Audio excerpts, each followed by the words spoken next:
Saudaraku,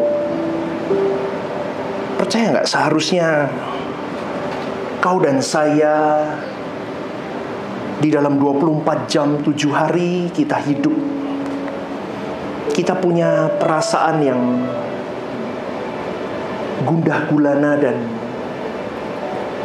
kau mengalami yang namanya perasaan krisis, saudaraku. Ini bukan soal krisis tentang ekonomi, tentang kesehatan, tentang bagaimana keadaan dunia hari ini, bencana yang ada. Bukan, saudaraku, tetapi pernahkah kau memiliki perasaan krisis dalam 24 jam 7 hari? Kau punya perasaan begini. Adakah kalau dalam sepanjang pagi tadi sampai saat ini kita bangun tidur, kita ada ketidaktepatan atau kesalahan yang kita lakukan di mata Tuhan? Dan adakah kau punya perasaan krisis? Kau sia-siakan waktu Tuhan di dalam 24 jam 7 hari hidupmu. Saya ngomong ini karena saya merasakan kadang di dalam masa kebodohan saya menyanyiakan waktu yang Tuhan beri. Dan di dalam kebodohan yang sering saya lakukan, saudaraku, saya seringkali tidak punya perasaan krisis. Kalau saya melakukan sebuah kesalahan dan itu menggores perasaan Bapa.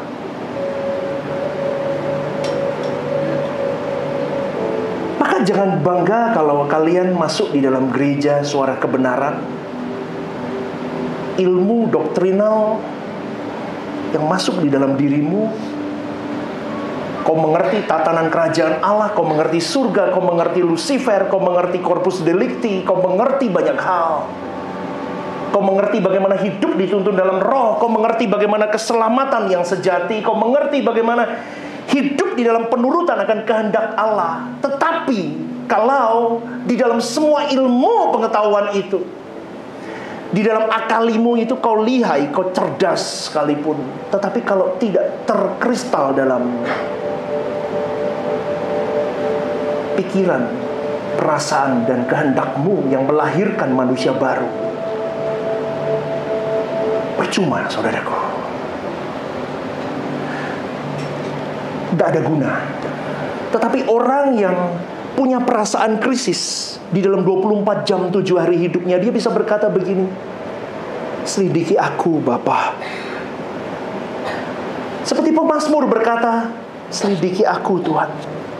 Kita kadang seringkali tidak punya perasaan untuk Tuhan, selidiki aku. Adakah hari-hari hidupku, batinku benar atau tidak? Maka orang tidak akan pernah berani berkata, Tuhan selidiki aku, kalau engkau belum selesai dengan dirimu sendiri. Saya contoh orang yang belum selesai dengan diri saya sendiri beberapa waktu yang lalu. Ada loh orang pendeta itu, saudaraku, termasuk saya dulu, melayani, tetapi melayani ambisinya sebetulnya. Itu saya, Stephen Lim dulu. Saya melayani ambisi saya. Kelihatannya rohani, tetapi saya itu sebetulnya melayani ambisi saya.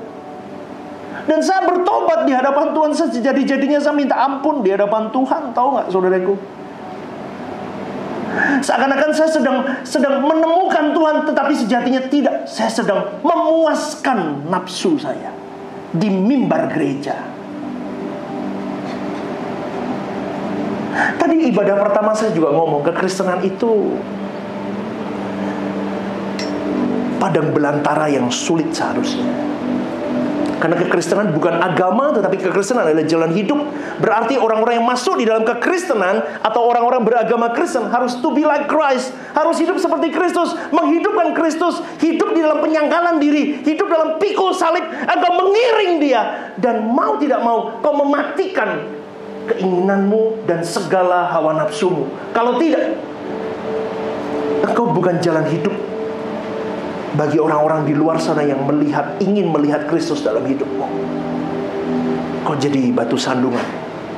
Tuhan itu baik, saudaraku. Tuhan itu baik. Dia akan bekerja di dalam nuranimu. Kalau engkau memang membuka hati, Tuhan selidiki aku, Dia akan berbicara. Dan percayalah saudaraku, tidak ada orang yang lebih merdeka, lebih mulia daripada seseorang yang berhenti dari segala keinginan dirinya. Kau punya uang berapa banyak pun, kau punya harta sebanyak apapun, kalau engkau tidak mengekang keinginanmu, kau tidak mematikan keinginanmu, kau jadi pribadi yang paling lelah, paling capek di muka bumi ini. Karena kau harus menuruti hawa nafsu. Capek loh saudaraku. Sekarang saya merasakan dengan istri saya adalah pribadi yang benar-benar aku merdeka. Betul. Tapi itu sungguh tidak mudah. Sampai di titik kita bisa berkata, tidak ada lagi cita-cita, tidak ada lagi sesuatu yang membuat diriku bahagia. Tidak ada lagi cita-cita. Saya ulang sekali lagi saudaraku, tidak ada lagi cita-cita. Tidak ada lagi sesuatu yang membuat aku bisa bahagia. Tetapi dalam 24 jam 7 hari aku selalu berkata begini, apa yang harus kulakukan Bapakku? Apa yang memuaskan dirimu sampai aku bisa klimaks di pemandanganmu? Itu kalau kau berani sampai di titik itu, saudaraku, kau manusia paling beruntung di muka bumi ini. Karena pertaruhannya memang kekekalan. Kalau segenap hidup kita bisa berani persembahkan untuk Tuhan, berhenti dari segala keinginan pribadi kita, berhenti dari segala target-target yang kita pasang dalam hidup kita, dan kau hanya berkata, aku stop dengan ini semua, aku mulai hari ini aku mau melakukan kehendak Bapakku. Itu sebuah keberuntungan hidup. Dan itu sebetulnya tidak berlebihan, saudaraku. Karena memang Alkitab sendiri yang berkata, baik kamu makan, baik kamu minum, atau melakukan sesuatu yang lain, lakukan semua untuk kemuliaan Allah. Mungkin Anda bertanya kepada saya, loh pastor kok ngomong begitu? Berarti aku anak muda gak boleh punya cita-cita? Bukankah kita semua manusia boleh punya keinginan, pastor? Memang saudaraku, manusia diciptakan dengan pikiran, perasaan, dan kehendak. Suke yang seperti saya ajarkan di hari Kamis, itu meliputi 3, pikiran, perasaan, dan kehendak. Dia punya keinginan, punya kehendak. Manusia tidak mungkin tidak punya keinginan, betul. Dan memang tidak boleh tidak punya keinginan. Pegang kalimat saya. Loh, terus kok kontradiktif, paradoks ini. Kalimatnya pastor tadi ngomong tidak boleh punya keinginan. Sekarang pastor ngomong manusia tidak boleh tidak punya keinginan. Begini saudaraku, masalahnya adalah apa objek keinginanmu? Itu problematikanya. Apa yang menjadi objek keinginanmu? Kalau tadi saya katakan, orang yang paling merdeka adalah orang yang tidak memiliki keinginan. Maksudnya adalah bukan kita meniadakan keinginan, melainkan keinginan kita dirubah senternya. Dulu untuk keinginan diri, sekarang dirubah senternya. Dirubah. Sekarang hanya ditujukan kepada Tuhan. Sebab saudaraku, kita hidup di dunia yang sudah jatuh, yang sudah rusak, yang akan mempengaruhi selera hidupmu, selera jiwamu, yang akan mempengaruhi segala hal di dalam hidupmu. Karena dunia ini terkutuk. Sedangkan moral dan karakter kita berantakan, Mas Ian. Maka apa yang sering kali muncul dalam hati dan pikiranmu, saudaraku, itu produk dunia. Makanya hati-hati dengan ambisi. Karena kerusakan dunia ini ditambah dengan ambisi kita yang liar, yang keruh, itu akan melahirkan kejahatan, melahirkan dosa, saudaraku. Maka saya berkata, demi nama Tuhan yang saya layani, Saya mau gereja ini bukan jadi tempat di mana kita menjadi ajang untuk kita pembuktian diri. Ini gereja bukan tempat untuk cari keuntungan pribadi. Demi nama Tuhan yang saya layani. Bahkan tadi saya berkata di ibadah pertama, Tuhan lihat hatiku, lihat hati orang-orang di sekitarku yang melayani. Tim pastoral semuanya. Kalau memang suatu hari Tuhan izinkan gereja ini berkembang, tetapi aku rusak, jangan izinkan gereja ini maju dengan gedung yang besar atau dengan jumlah jemaat yang banyak, karena aku akan rusak Tuhan. Lebih baik tetap seperti ini, atau mungkin kalau lebih kecil pun is okay, asal komitmenku tidak rusak di hadapan Tuhan. Amin. Amin. Beranikah kita berkata begitu? Tuhan, aku hari ini tidak diberi kekayaan, aku tidak dipermudah dengan hidup, aku terlunta-lunta di hidupku hari ini. Kadang aku berteriak kepadamu, Engkau pun seakan diam, seakan Engkau tidak pernah menjawab doaku. Tetapi kenapa orang-orang di luar sana yang tidak pernah mencari Engkau begitu mudahnya menjalani hidup? Percayalah saudaraku, sampai di titik itu Tuhan sedang melatih engkau dan saya untuk menghabisi semua keinginan dirimu. Sampai engkau masuk di dalam proses permukaan, sampai engkau dimurnikan. Saya bisa katakan ini kenapa? Proses permukaan itu yang akan membersihkan engkau dari segala keinginan.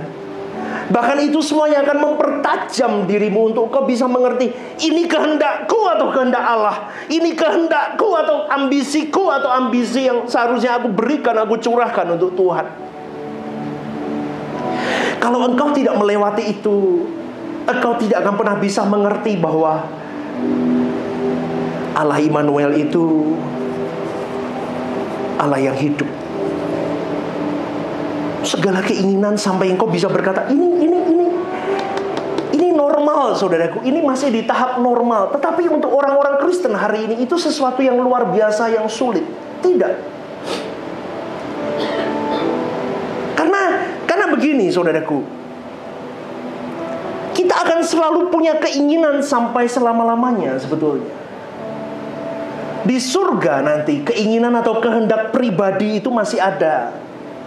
Dan kehendak itu selalu bebas, tidak dikekang oleh Tuhan. Karena Allah memberi kedaulatan manusia di dalam kedaulatan yang terbatas. Dan di dalam kedaulatan itu manusia punya keinginan. Jadi kalau kita punya keinginan yang ditujukan kepada objek tertentu, bukan Tuhan hari ini, bukan untuk kerajaan Tuhan hari ini, pasti kau lepas dari hadirat Tuhan. Kau jatuh, kau terbelenggu, dan kau terjerat di dalamnya. Gini saudaraku, logikanya ginilah. Kita hidup 70 tahun, 80 tahun. Setelah itu kita akan memasuki dunia di mana tidak ada dosa, di langit baru, bumi baru. Dunia yang tidak ada kejahatan. Dunia yang di mana kita tidak ada kuasa kegelapan di sana.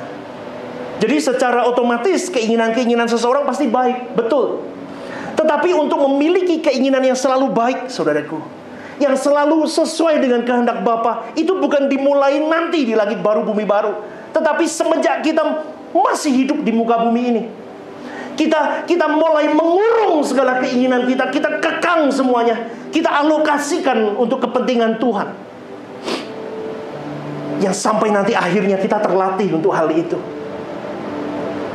Di tempat ini, saudaraku, saya melihat banyak orang yang berubah dengan mengikuti kebenaran tiap minggu diberikan. Ada yang berubah, saya senang sekali. Tetapi perubahan itu pastikan sampai di titik permanen, yang bisa saya katakan engkau tidak akan kembali ke masa lalumu lagi. Dan itu butuh perjuangan. Bagaimana pastor perjuangannya? Ini dimulai dari semua keinginan dirimu. Kau mulai dikurung di dalam keinginan Bapa saja. Karena kita tahu, saudaraku, kemuliaan suatu hari nanti, kemuliaan bersama dengan Bapa di langit baru, bumi baru, itu tidak ternilai harganya. Tetapi tidak banyak orang berani menginvestasikan kekekalan mulai hari ini, karena mereka tidak begitu jelas, masih remang-remang melihat betapa bernilainya suatu hari engkau bersama dengan Bapa di langit baru, bumi baru. Banyak orang tidak tergiur untuk masuk ke sana. Banyak orang yang tidak berjuang untuk ke sana. Tetapi banyak orang berjuang untuk mencapai kesuksesan dunia. Hari ini, saudaraku, iblis tidak akan pernah tinggal diam. Engkau dan saya, kalau boleh dikatakan, kalau zaman perang dulu ya, dia selalu memanahkan masalah, jebret, terus dia akan serang kau dan saya sampai di titik engkau bisa berkata, aku menyerah. Tetapi kalau pribadi yang berani benar-benar melihat bahwa ada kemuliaan bersama dengan Bapa suatu hari nanti, dan kau alokasikan semua ambisi, selera jiwa, kehendak, keinginan, semua kau pasung untuk dia, kau akan kuat, saudaraku. Kau akan mampu, meskipun itu tertatih. Jadi pagi hari ini saya mau mengatakan, jangan sampai kesempatan di mana kita bisa berkobar-kobar untuk mengisi hari hidup, untuk melayani perasaan Tuhan, rusak karena kau salah di dalam pergaulan hidup. Betul. Salah satu hambatan yang mengganggu engkau bisa terbang tinggi bersama dengan Tuhan adalah pergaulan, saudaraku. Saya ngomong ini demi nama Tuhan yang saya layani. Pergaulanmu, circle-mu hari ini, itu yang akan membawa dirimu terbang tinggi atau mati di dunia ini, atau kau terbang tinggi bersama dengan Tuhan. Tidak bisa. Hitam tidak bisa bercampur dengan putih. Saya katakan ini sungguh. Hitam tidak bisa bercampur dengan putih. Apalagi kau taruh dirimu di abu-abu, area abu-abu. Tidak bisa. Segenap hidup atau tidak usah sama sekali. Jangan sampai, saudaraku, kesempatanmu untuk kau berkobar di hadapan Tuhan, menemukan harta karun, yaitu apa? Memiliki dia, menyandera semua keinginan. Buat orang dunia, mereka bisa ngomong gini sama kita, itu kebodohan kau menyandera keinginanmu. Apalagi kau masih muda, kau masih punya kesempatan untuk bersenang-senang. Hidup cuma sekali, bro. Ngapain lu susah-susah ikut Tuhan? Tuhan gak kelihatan.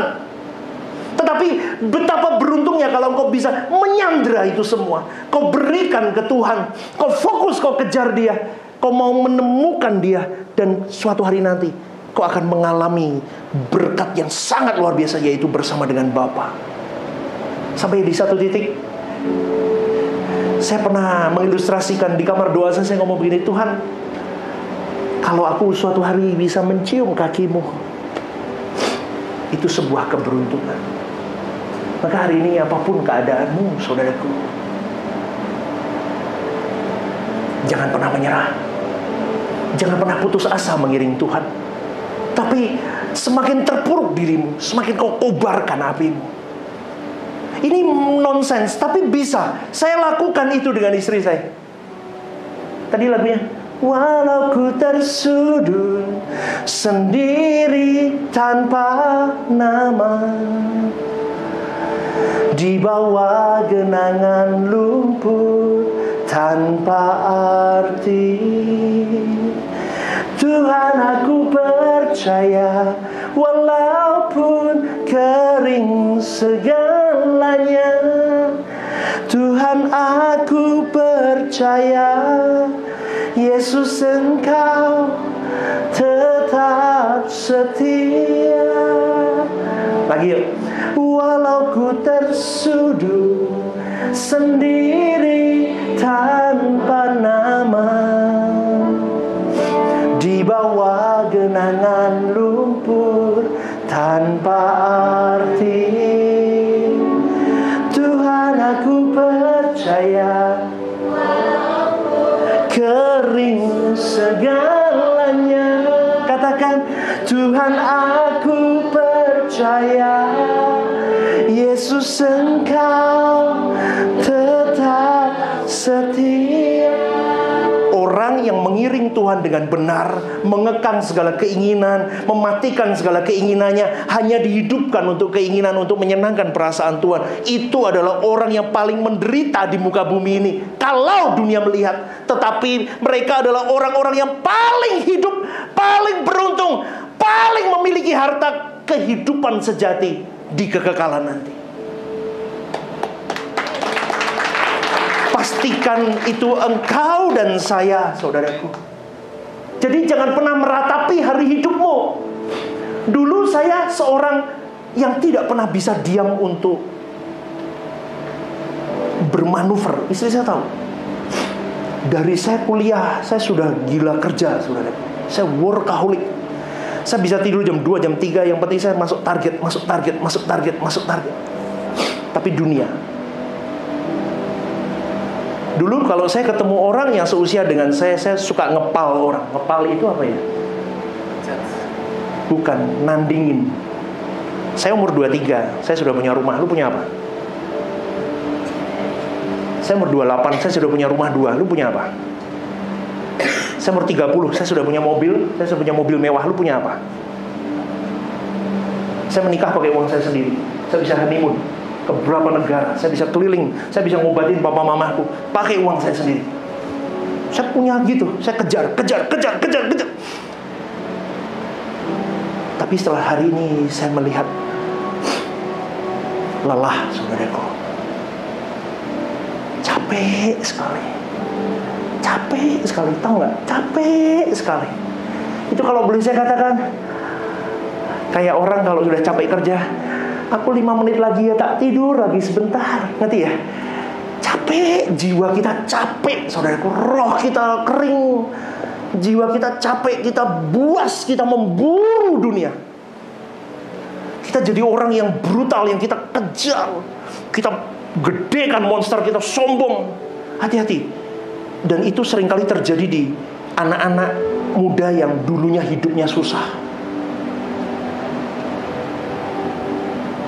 Seperti balas dendam, aku mau hidup.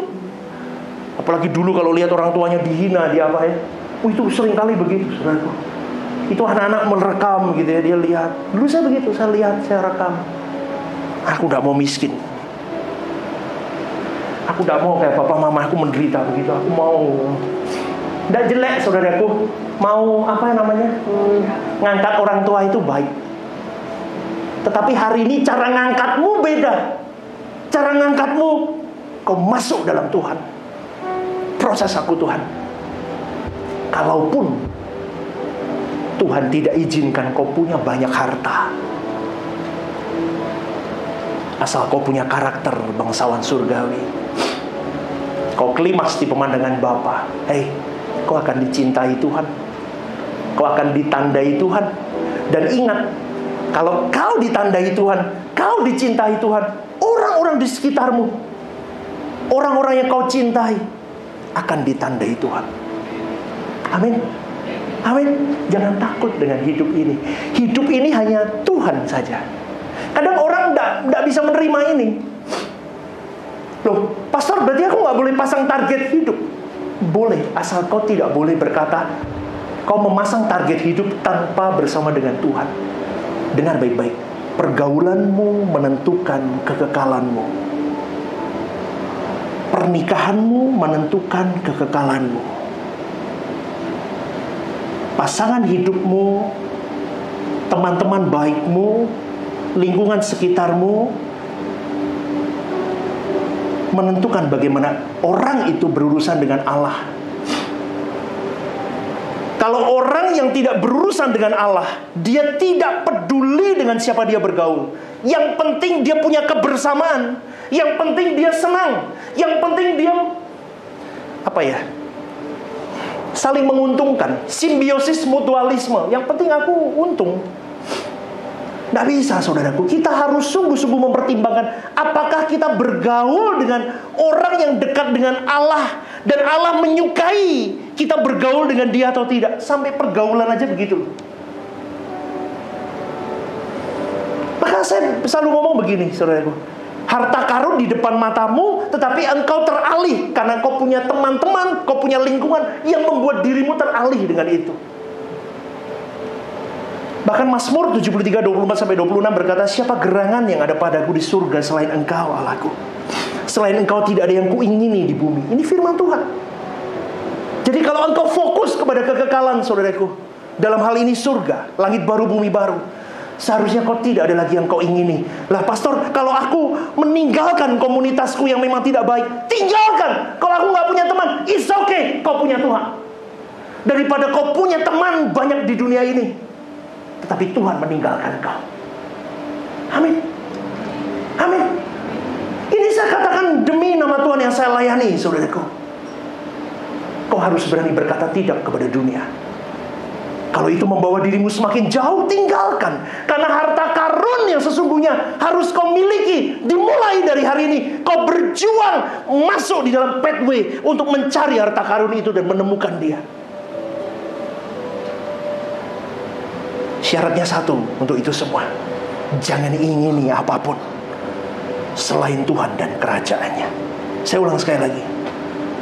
Syarat menemukan harta karun sesungguhnya, jangan ingini apapun selain Tuhan dan kerajaannya. Karena suatu hari nanti di surga hanya Tuhan yang menjadi pegangan hidupmu.